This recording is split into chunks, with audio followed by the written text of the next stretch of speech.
Hi, welcome to What the Future Insights. Let's talk about modern hierarchies.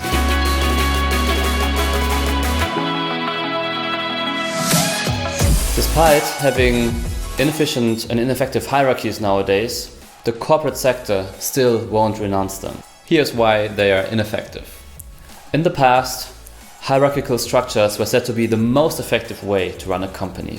In fact, about 80% of the actions were taken in a hierarchical organization. But nowadays, it's said that about 80% of the value-adding interactions are being taken in an informal environment within the organization.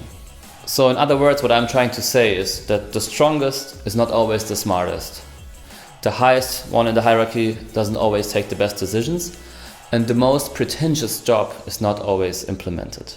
It means also that the silos we work in today are not the way we will work in the future. So now that we know that step-by-step guidance is not always the best thing and we need to give people more freedom, let's see why companies still don't renounce it. So that's why we still live in a world where workers get the things done, line managers decide what needs to be done, other managers decide how it needs to be done, and the top management in the end is interested in what the result actually is. So there's not really any formula yet how to break into these existing structures and to change the things.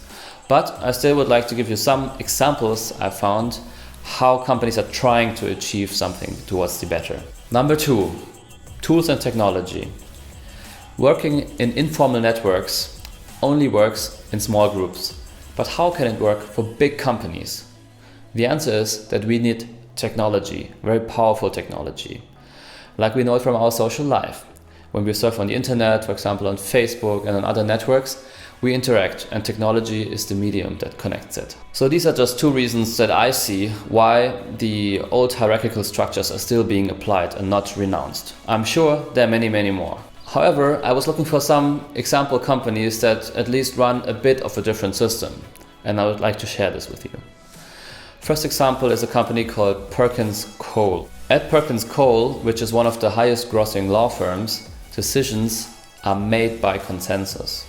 And also the employees are encouraged to take as many time off as they want to recharge the batteries and balance private and business life. Another example is Ultimate Software.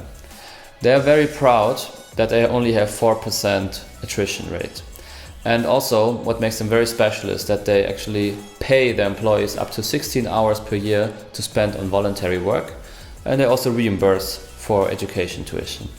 And the last example I have prepared for today is something called holacracy, which is used, for example, by companies like Zappos, and it's a quite well-known instrument in my opinion, and it's a very new way how to look at organizations, and it's a new way to govern the people. What it basically includes is that people don't really have job titles anymore, and they rather work in small, self-organized teams. Thank you for joining the session today. I hope it was interesting for you, and I'm looking forward to see you next time. Bye bye.